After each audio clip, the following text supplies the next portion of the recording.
Reacting to this year's time-centric brief, my project dealt with memory, the faculty which mediates our relationship with time.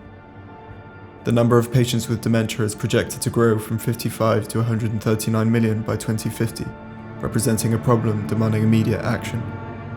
The peripheries of the subject were probed for new and creative ways to architecturally address the predicament, to speculate what imaginative forms a therapeutic spatial practice could assume.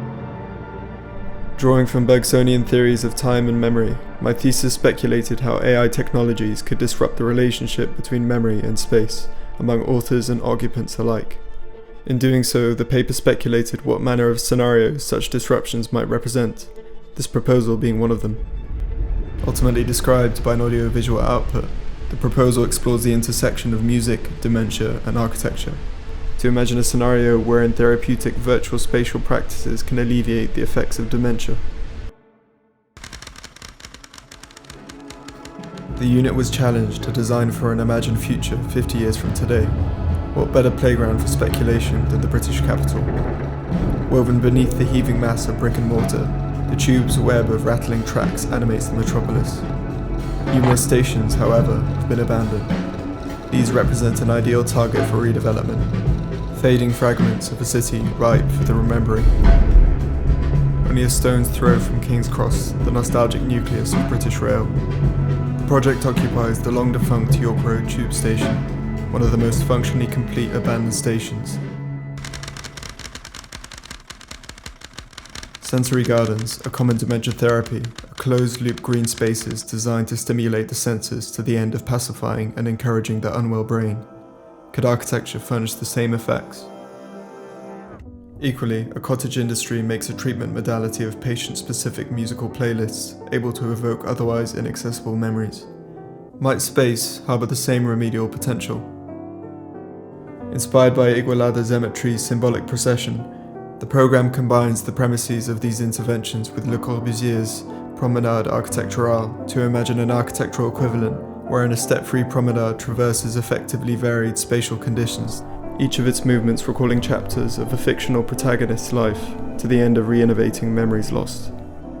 Casting the underground as the city's veins and arteries, it would only be appropriate to cast the brick as the cells that give it substance, a building technology laden with nostalgia for the nation's architectural past. Early investigations emulated historic brick buildings to synthesize novel brick-based conditions, in pursuit of an architectural attitude neither bound by nor exempt from tradition. Between brickwork and clay, the project interprets the medium as a continuum, with brickwork constituting the bulk of the building, embellished with clay-based ornamentation. Nonetheless, a system of brick-derived dimensions maintained a constant, if implicit, foothold in the tradition. Like notes to a stave, however, brickwork and clay play to a very specific set of geometric rules. Dom Hans van der Laan, an architect and Benedictine monk, developed the plastic number, a proportional rule which he justified, referring to the human ability to differentiate sizes. Additionally, he believed that architecture produces meaning through its effective qualities, and saw the system as an essential contribution to doing so. In the spirit of Delaan and music's inherent therapeutic effects, the project proposes its own proportional system, one based on wavelengths of musical notes and their harmonic relationships, music's implicit geometric landscape. Allow the following to demonstrate. Voltages in the brain oscillate according to states of arousal. Alpha waves between 8 and 12 Hz, the notes C and G, correspond with relaxation and passive attention. Accordingly, the presented space is a construction of C, E, and G, a C major triad. A companion musical work found its beginnings in an initial conversation between composition and automatically drawn vignettes. The companion musical work entailed several movements which sought to describe the distinct epochs of a fictional protagonist's life. The proposal's proportional system then directly translated these musical pieces into architectural form. From general arrangement to detailing, the entire scheme is a product of this musical process and proportional system, in the hope of yielding the effective meaning and intuitable logical coherence Delaan spoke of. The therapeutic playlist becomes the architecture.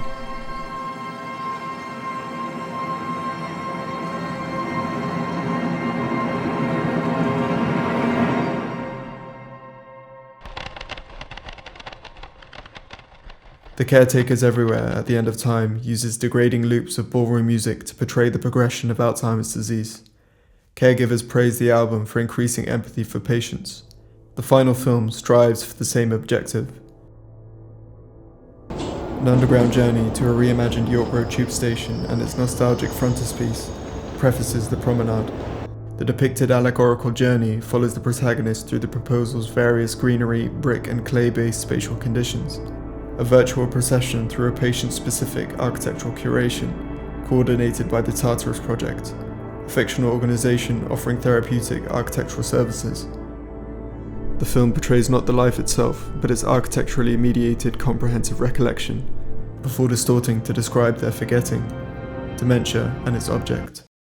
Beginning with birth, sequential bays, each scaling in octaves of C, punctuate a dilating tunnel decorated with an arrangement of resonators which mimic Vaughan Williams' Lark Ascending. Salmon-hued brickwork alludes to the safety of the womb. Moving forward, an enclosed ramp embellished with proliferating patterns, interspersed with a series of platforms scaling in perfect fifths, represents growth and complexification, before arriving at a second threshold where a striated envelope records the forest's edge. The ceiling peels open, offering a first glimpse of the sky above, before a westward reverberant cenotaph, tuned to B-flat, provides a place of mourning, decorated by a scattershot of oculi. The promenade then breaches the surface, where brickwork shrouds a courtyard, in the middle of which a dyad of pedestals meet at a central fountain, around which intimate booths platform quiet exchange.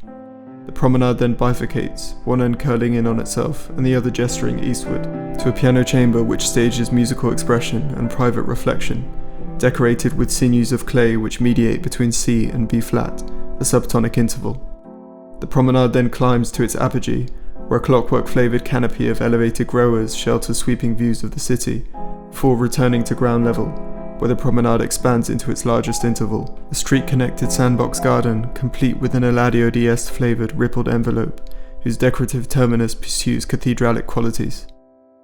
The film then pivots to remember the protagonist's forgetting.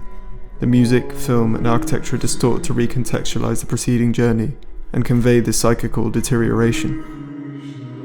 According to Lost in Space, care homes should feel like an extension of the childhood home. Accordingly, the descent culminates with a forensic reconstruction of precisely that. The childhood home, protectively enclosed in a sphere of fractal brickwork, hope of restitution.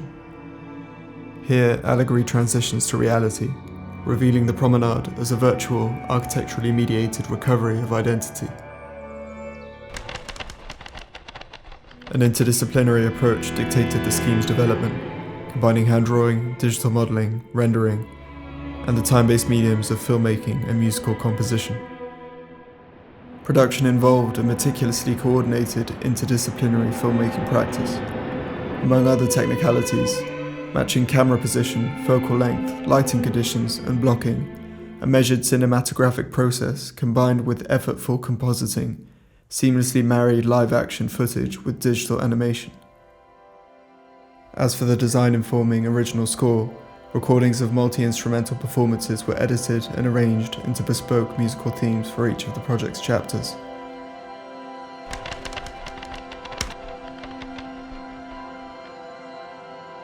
Ultimately, what is being proposed here is less the building itself than a system for generating proposals, virtual or otherwise, and perhaps more fundamentally, an architectural attitude.